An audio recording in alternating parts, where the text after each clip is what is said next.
మన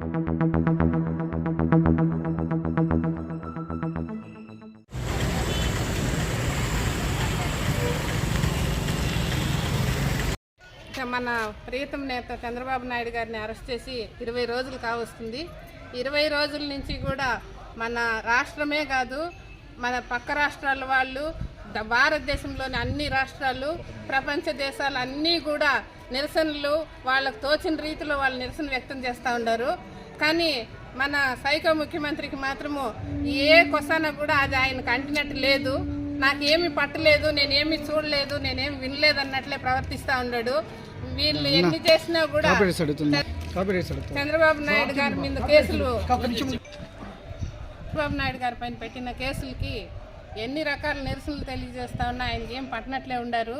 కానీ వీళ్ళు ఎన్ని కుతంత్రాలు చేసినా, కుట్రలు పండినా చంద్రబాబు నాయుడు గారి మీద కేసులు పెట్టడం కానీ వాటిని నిరూపించడం వీళ్ళ వల్ల కాలేదు. కాకపోతే వీళ్ళు తల్లకిందులు పడి తపస్సు చేసినా మన చంద్రబాబు నాయుడు గారి మీద ఇసుమంతైనా ఆయన మీద కేసు పెట్టడానికి వీళ్ళ వల్ల కాదు అని చెప్పి మేము ఈ సభాముఖంగా తెలియజేస్తున్నాము. కానీ ఇదంతా మేము ఒక గ్రహణం పట్టింది, చంద్రబాబు నాయుడుకి ఒక గ్రహణం పట్టిన టైం అని అనుకుంటా ఉన్నాము. ఈ గ్రహణం వీడిన రోజు ఆ వచ్చే చంద్రకాంతి ఎలా ఉంటుందో ఆ కాంతికి వీళ్ళంతా నిలవలేరు అనేది ఖచ్చితమైన మాట.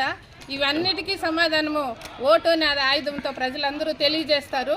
ఆ రోజున మన జగన్మోహన్ రెడ్డి గారికి గురిగింజ కింద ఉండే నలుపుతో ఆయనకు తెలియదంట.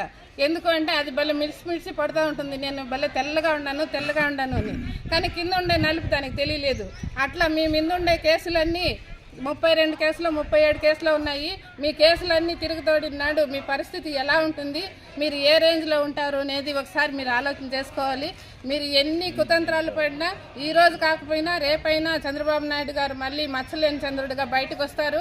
ఆ వచ్చిన రోజు ఈ ఎలక్షన్ అయ్యి ఓటుతో వీళ్ళు మన ప్రజలంతా సమాధానం చెప్పిన రోజు జగన్మోహన్ రెడ్డి నేను ఎందుకు ఈ పని చేస్తున్నానా, అసలు ఈ కేసు అనేది ఎందుకు పెట్టినాను, నేను తీసుకున్న గోతులో నేనే పడిపోతా ఉండని అనేది ఆ రోజు ఆయనకు ఆలోచనకు వస్తుంది.